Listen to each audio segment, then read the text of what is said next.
Y la primera de hoy, en este momento, trata sobre el derecho de las mujeres indígenas a una vida libre de violencia desde un enfoque intercultural. Ella viene desde la Universidad Nacional de Trujillo. Estamos refiriéndonos a la doctora Ena Carnero Arroyo, para quien pido un fuerte aplauso.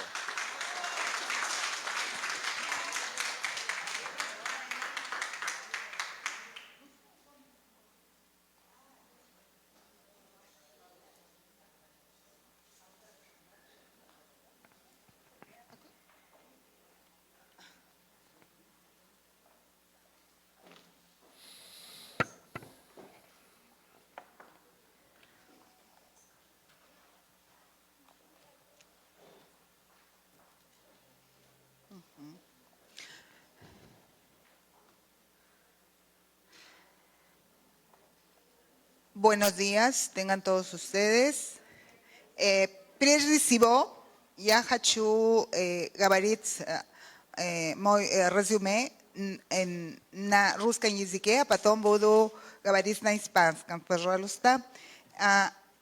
Во-первых, хочу поблагодарить организаторов 8-й международной встречи выпускников советских и российских вузов Восточной Европы, Центральной Азии и Кубы за приглашение участвовать в этой конференции. И тоже сердечно приветствуют участников, выпускников Латинской Америки, приехавших из Эквадора, Колумбии, Коста-Рики и других стран Латинской Америки. Название моего доклада «Право женщин коренных народов на жизнь без насилия». Почему это название? Буду говорить резюме, почему нужно говорить о положении этих женщин. Насилие не только насилие не только нарушение прав человека, а в основном является одним из препятствий на путь достижения равенства, развития и мира.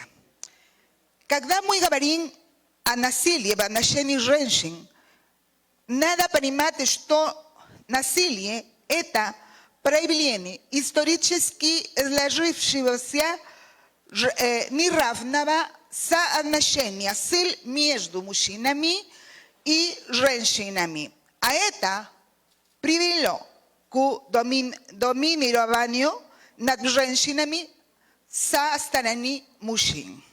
Тоже главное сказать, что существуют некоторые группы женщин, особенно подвержены насилию, как, например, женщины, относящиеся к коренному населению, женщины-мигранты и инвалиды и другие. Сейчас хочу указать тот факт, что пандемия коронавируса повлекла за собой серьезные последствия для экономических, социальных, культурных и экологических прав женщин, особенно коренных населений. И поэтому государства должны незамедлительно становить это положение. Сейчас я буду говорить на испанском. Bien, entonces el derecho de las mujeres indígenas a una vida libre de violencia. Para abordar este tema tenemos que remontarnos a la historia, ¿no? A la historia de la colonización. ¿Por qué razón? Porque, permítame sentarme, porque en general cuando hablamos de violencia, tenemos que hablar de violencia de género y las raíces son históricas, porque hay una violencia estructural, aparte de los demás tipos de violencia, como son la violencia doméstica, ¿no? La violencia, y en relación a las mujeres indígenas, la violencia obstétrica, la violencia espiritual y la violencia económica o patrimonial y otras formas de violencia que estamos viendo ahora, que se está viviendo no solamente en el Perú, sino también en América Latina. Y estos nuevos tipos de violencia están relacionados justamente con los llamados proyectos de desarrollo o grandes proyectos de desarrollo que se derivan pues del neoextractivismo, ¿no? Producto de la globalización, ¿no? Entonces, aquí hablamos, por ejemplo, de la trata de personas. Este es el resultado de estos tipos de violencia, ¿no? La pandemia misma ha acentuado también la violencia contra la mujer. Entonces, esta problemática de la violencia contra las mujeres en nuestro continente, en particular contra las mujeres indígenas, no podríamos comprender sin remontarnos a la barbarie de la conquista y la colonización española, que produjo no solamente relaciones de dominación y subordinación de una raza sobre otra, sino también de marginación y exclusión. Marrón nos habla de la memoria femenina y racializada de aquella época que evoca tiempos de violación de mujeres indígenas cruelmente azotadas, vendidas y separadas de sus hijos y obligadas a trabajar en las mismas condiciones paupérrimas y degradantes que los hombres indígenas. ¿Y esto por qué es importante recalcarlo, ¿no? Esto de la memoria, porque las mujeres fueron desarraigadas de su hogar, las mujeres, sobre todo las mujeres indígenas, desarraigadas de sus comunidades para poder ir a trabajar, desarraigadas de su núcleo familiar, y esto impactó grandemente en los pueblos indígenas. ¿Por qué razón? Impacta no solamente en su cultura, sino también en la estructura jurídico-social de los pueblos indígenas, ya que la mujer indígena cumple el rol de ser la guardiana y la transmisora intergeneracional de los saberes espirituales, medicinales, de la historia de estos pueblos, de sus valores ancestrales, de su conexión espiritual con la tierra y la naturaleza. Es así que la hegemonía indígena ancestral fue transformada bajo las prácticas violentas de dominación impuestas por ese nuevo sistema jurídico político, ¿no? Ahora, otra cuestión también que es importante respecto a la historia, a la raíz de la violencia contra la mujer y en especial contra la mujer indígena, es que sufren varias formas de discriminación, ¿no? Por ejemplo, la pobreza. Se sabe que y hay estadísticas de que los pueblos indígenas son los más pobres, y si la violencia impacta en las mujeres, y sobre todo en las mujeres indígenas, porque vamos a ver pues que la mujer indígena es mucho más vulnerable, así como otros grupos de mujeres que he mencionado. ¿Por qué razón? Porque no solamente por el hecho de ser mujer, sino también por ser indígena y por ser pobre, por ejemplo. Y si es que añadimos el hecho de que sea una mujer indígena pues inválida, por ejemplo, o discapacitada, pues entonces los factores de vulnerabilidad van a impactar mucho más en su condición humana y en sus derechos sociales, económicos y culturales. Entonces hablamos que la discriminación contra los pueblos indígenas es un tipo de violencia sistémica o estructural, es decir, aquella que está arraigada fuertemente en el comportamiento y la organización de la sociedad. Se encuentra arraigada en la estructura social, es decir, en las relaciones sociales que se producen, ¿no? Y que se han venido produciendo desde la época de la colonia hasta la fecha, ¿no? Con las diferentes políticas políticas no solamente de la era colonial, sino también después en el virreinato y con la república y hasta la fecha, ¿no? Bien, otra cuestión, entonces, ese es el mayor, digamos, la violencia estructural de género, ¿no? ¿Y por qué de género? Acá nada más para hacer una tingencia de que cuando hablamos de violencia de género, no queremos decir violencia sexual contra el sexo, o sea, no se tiene en cuenta el sexo, porque la violencia de género se refiere a estas justamente, a esas relaciones sociales desiguales de poder, ¿no?, en las que se encuentran ciertos grupos, por ejemplo, el hombre, ¿no?, en relación a la mujer, o también grupos, por ejemplo, se refiere a las relaciones entre los grupos LGTBIQ, ¿no? También, o sea, eso es violencia de género. Entonces, la pobreza extrema que afecta a los pueblos indígenas también es parte de la discriminación estructural.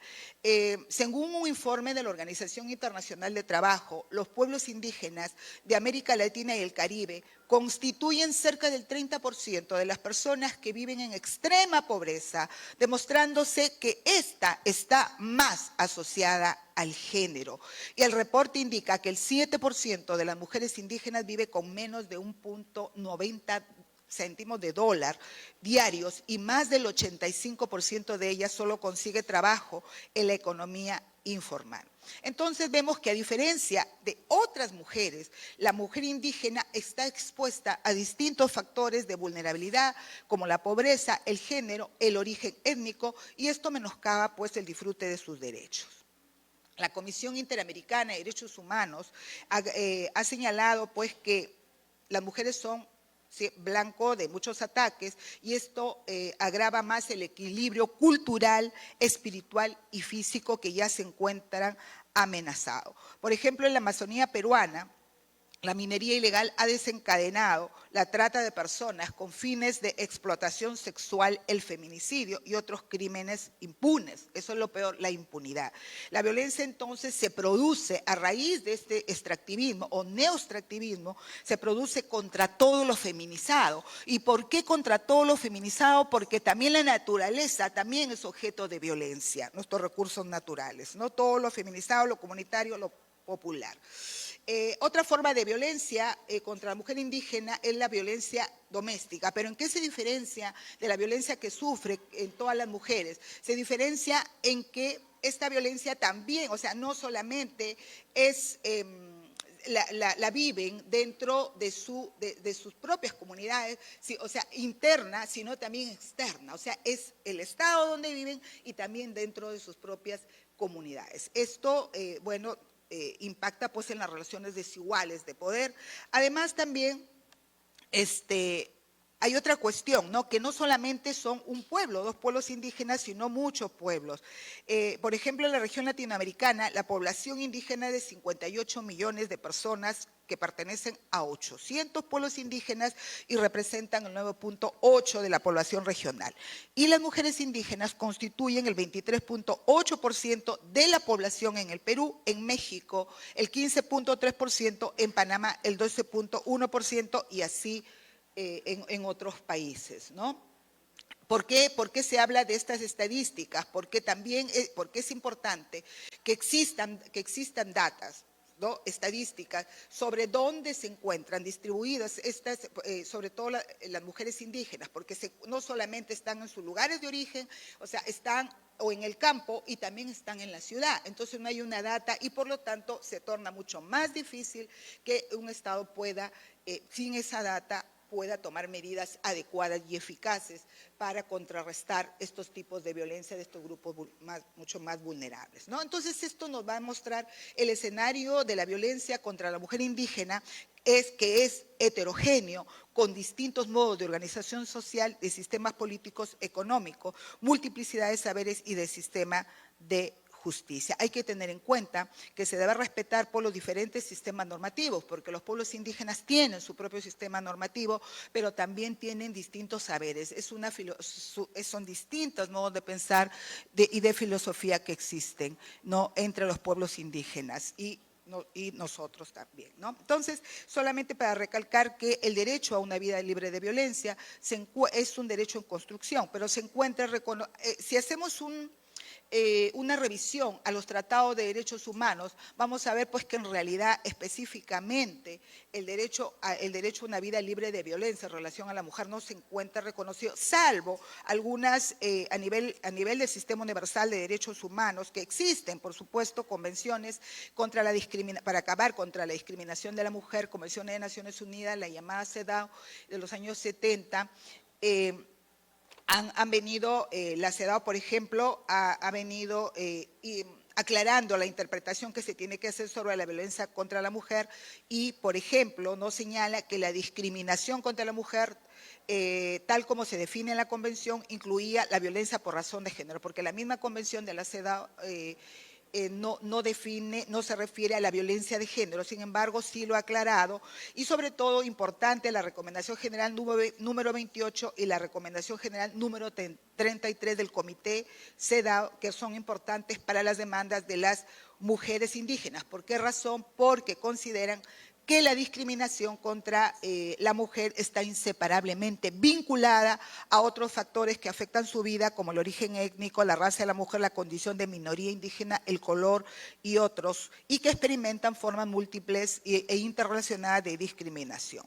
Bien, hay a nivel del Sistema Interamericano de Derechos Humanos, hay una convención, la llamada Convención Belén do Pará, que se refiere a la prevención, la Convención sobre la Prevención y Sanción de la Discriminación, la violencia contra la mujer, ¿no? En esta convención, entonces, esta convención de Belén do Pará de 1994 da un paso adelante en la consideración de la discriminación estructural de género. Ya veíamos que esta es lo que hay que cambiar es esta discriminación estructural, la que está enraizada en el orden social y económico del Estado, y declara pues esta convención que la violencia es una de las manifestaciones de las relaciones de poder históricamente desiguales entre mujeres y hombres, y define la violencia contra la mujer como cualquier acción o conducta basada en su género que cause muerte, daño, sufrimiento sexual, físico, psicológico a la mujer, tanto en el ámbito público como en el privado. Bien, entonces, bueno, también está la Convención 169 de la Organización Internacional de Trabajo, que se refiere pues a los derechos de los pueblos indígenas y afrodescendientes. Entonces, ya voy a terminar, sé que el tiempo nos apremia. El derecho de la mujer indígena, entonces, a una vida libre de violencia debe ser enfocado desde las intersecciones entre la discriminación racista y patriarcal, teniendo en cuenta la revisión y crítica de la violencia estructural, la espiritual y contra la madre tierra. Así nos dice el Observatorio de Igualdad de Género de América Latina. Este derecho es un derecho en construcción desde los saberes indígenas y sus recíprocas influencias con los saberes occidentales y debe partir de la deconstrucción de normas, tanto estatales como indígenas, que obstaculizan el derecho a una vida libre de violencia, rescatando los valores y prácticas ancestrales que contribuyen a afrontar la violencia y restaurar la armonía entre los valores y prácticas de vida colectivas e individuales. Agradezco a los colegas que acaban de venir, por favor, ayúdenme a terminar con esta ponencia, porque justamente estamos hablando de los tipos de violencia contra la mujer, ¿ya? Así que, entonces, en el caso de la mujer indígena, enfrentan dichas relaciones de poder dentro y fuera de sus comunidades y las relaciones patriarcales y las políticas estatales de discriminación y exclusión como consecuencia de la globalización y las políticas económicas no extractivistas y desarrollos que afectan sus territorios. Ahora algo de respecto a la pandemia, porque hablábamos de la pandemia, los efectos que había ocasionado la pandemia en las mujeres, pero sobre todo en los pueblos y las mujeres indígenas. Solamente para referirme miren que, que las mujeres indígenas, a pesar de esa situación de exclusión, de marginación, han logrado, o sea, no hay que considerarlas víctimas, sino que lo han logrado, o sea, hay que hacer énfasis en eso, que han logrado pues constituirse, asociarse y hacer demandas a los estados, hablo de todas las mujeres indígenas a nivel de América Latina, y presentan demandas, ¿no? Demandas a los estados. Y sobre la pandemia, ¿no? En general sobre la pandemia, por ejemplo, el gobierno peruano fue denunciado ante los tribunales por la Organización Nacional de Mujeres Indígenas Andinas y Amazónicas, ONA-MIAP, por poner en riesgo a los pueblos originarios durante la pandemia de la COVID-19, pues ya dejaba más de 292.000 casos y 10.000 fallecidos aquí en este país, ¿no? Presentó una demanda de amparo, la ONAMIAP, contra los ministerios de Cultura, Salud, Educación, Economía, Finanzas, Desarrollo e Inclusión Social.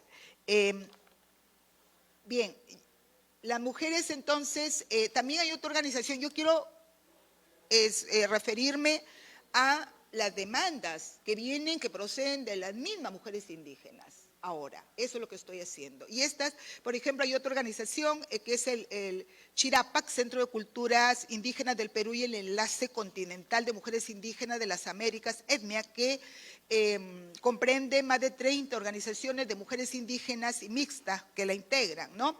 Entonces, fíjense lo que ellas mismas señalan, que más allá de eso es muy importante, más allá de lo sanitario, esto es lo que sienten las mujeres indígenas, es una crisis. No, más allá de lo sanitario, esta es una crisis estructural sistémica, económica, migratoria, climática, alimentaria, sanitaria y también de la ciencia. En este contexto se agudiza la situación de vulnerabilidad de las mujeres indígenas por la triple discriminación que he señalado, ellas mismas señalan, por ser mujeres, indígenas y con pocos recursos económicos. Otra cuestión importante que demandan las mujeres indígenas respecto a la pandemia es el uso de su medicina tradicional. Han hecho uso durante la pandemia y siempre lo han hecho de su medicina tradicional, de la medicina ancestral, con sus conocimientos etnobotánicos para poder fortalecer el sistema inmunológico y poder prevenir enfermedades respiratorias, ya que el Estado, como siempre los estados han estado ausentes y las medidas que han dado, y esto también lo dicen ellas, que han dado los estados, las medidas sanitarias para contrarrestar la pandemia, no han sido diferenciadas, han sido más enfocadas en las urbes antes que en los pueblos indígenas, ¿no? Bueno, ¿qué más? Otra cuestión importante que señalan las mujeres indígenas es respecto a las formas de violencia que se han producido y se han acentuado más durante la pandemia. Hay un consenso entre las mujeres indígenas de las Américas en el aumento de casos de violencia doméstica debido a la convivencia prolongada. Recuerden que fuimos obligados a cerrarnos en casa. Debido a esto, y tanto en las urbes como en las comunidades tuvieron que convivir con los agresores, ¿no? Y esto les ha causado pues bastante estrés, ¿no? Ahora también, no tuvieron acceso a la justicia. Este es un hecho que existe hace muchos años, pero se acentuó durante la pandemia, ¿no? Hubo escasa atención a las víctimas de violencia familiar y de género desde los estados y las propias organizaciones y comunidades indígenas. Entonces demandan la atención intercultural, ¿no? De salud, es decir, que sus saberes ancestrales, espirituales también sean considerados dentro de las medidas estatales para poder no solamente contrarrestar una pandemia, sino también fortalecerse, o sea, me refiero a las medidas post-pandemia. Entonces, esto aún no ha sucedido porque, bueno, sabemos que no todos valoran la medicina tradicional indígena, pero se trata de respetar los saberes ancestrales, porque no son de ahora, vienen de que ellos se han curado así, de esa manera se sanan. Y una cuestión muy importante, que consideran que las enfermedades, ¿no?, son productos de la desarmonía espiritual, y no solamente la desarmonía espiritual de sí misma, sino también con su comunidad y con la tierra. Cuando hay esa desarmonía, entonces es que piensan que se producen las enfermedades. Bien, y por último, el Centro de Culturas Indígenas del Perú reportó en el 2020 que las mujeres indígenas estuvieron expuestas a todo tipo de violencia, ¿no? Y las mismas mujeres indígenas del continente americano denuncian, pues, en un informe 2021 que la pandemia agudizó el abuso sexual, la pobreza que experimentan por su etnia, género y situación económica, ¿no? Bien, entonces lo que reclaman es la participación plena, representativa, informada y efectiva de las mujeres indígenas y sus organizaciones en el diseño, la ejecución, el seguimiento y la evaluación de las medidas para enfrentar la emergencia sanitaria y mitigar sus efectos en el contexto post-pandemia. Esas son lo que reclaman, las medidas que reclaman las mujeres indígenas, y creo que pues bueno, eso debe tenerse en cuenta siempre, la participación plena, porque si no, no vamos a tener sociedades democráticas, mientras la violencia contra las mujeres, y en especial contra las mujeres indígenas y otros grupos vulnerables, no sea erradicada. Bien, muchísimas gracias por su atención y disculpen si me pasé de la...